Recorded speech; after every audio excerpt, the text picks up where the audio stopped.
For the first time, this report covers the Prince Edward Islands. These are subarctic islands that exist in the southern Atlantic Ocean. And the report indicates that there are 44 alien species on Marion Island, and the most devastating of these species is the house mouse, which is threatening birds that breed on Marion Island, and in particular threatening the wandering albatross chicks. So the critical question we have to ask ourselves today is, what are we doing about this problem?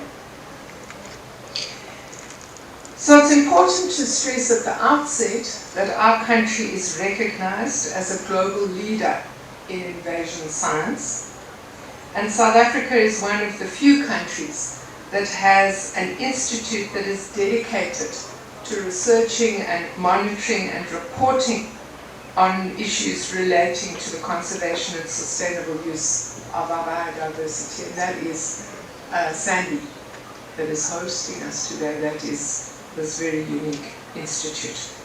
Research has been a foundation pillar of our work, and Sandy leads this work together with our department, as well as Science and Innovation's National Research Foundation Center of Excellence for Invasion Biology at Stellenbosch University and the Center for Biological Control at Rhodes University. In addition, we have supported numerous research networks and organizations that are studying invasive species and developing innovative management techniques. We are also engaged in a number of international partnerships so that we research into biological invasions in neighboring countries in the SADC region. In addition to the important research work we do, we have a robust regulatory framework to address biological invasions, with decisions being more directly informed by the fact that we have this readily available science. For example, all legal introductions of new alien species require import permits and are only issued if the risks are demonstrated to be sufficiently low. In addition, the new National Border Management Authority has committed to improving the prevention of illegal and accidental introductions. And I must say that we're working extremely well with this new Border Management Authority, and it's making a big difference to issues of illegal wildlife trafficking in general, but also to this important issue of the accidental introduction of invasive species. Furthermore, in the period 2020 to 2022, we spent 1.5 billion rand to remove invasive species, targeting priority areas such as strategic water sources, protected areas, and biodiversity hotspots. These interventions have also created much needed employment, especially in rural areas. Several notable initiatives by NGOs have raised about 180 million rand from the private sector to fund the control of invasive freshwater fishes and alien plants in water catchments around Cape Town.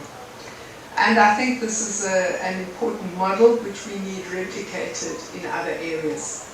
I think one of the weaknesses we face is that private landowners very often are not doing enough to counter invasive species on their land, and they only confront the reality that they have allowed to develop when there is a severe drought or when there's severe fire. Biological invasions on the Prince Edward Islands are being addressed through effective biosecurity and on-island management. And we are at the moment working on a partnership with BirdLife South Africa, and if we can raise sufficient support from a range of donors, we do intend in either 2025 or 2026 to embark on a process to eradicate the house mouse from Marion Island. Having documented all of this work, there is still, of course, a lot more work to be done. And addressing the challenges posed by biological invasions requires a coordinated and collaborative approach. No single entity can tackle this alone, and governments, academics, civil society organizations, and communities must come together to pool their knowledge and also their resources so that we can more effectively tackle the scourge. We must enhance our efforts to prevent the introduction of new invasive species through vigilance at our borders and also risk analysis. Early detection and rapid response systems must be strengthened to identify and eradicate invaders before they become established. Once they become established, it is of course almost impossible to eradicate them totally. And so, ladies and gentlemen, today's national report on biological invasions is a clarion call for action, reminding us of the urgency of the situation and the imperative to act decisively. I urge all stakeholders to embrace the findings of this report and to unite with us to resolve the challenges of biological invasions, ensuring that our country remains a beacon of biodiversity and a sanctuary for our precious indigenous plants, animals, and ecosystems that do so much to support the well-being of people and nature. Thank you very much.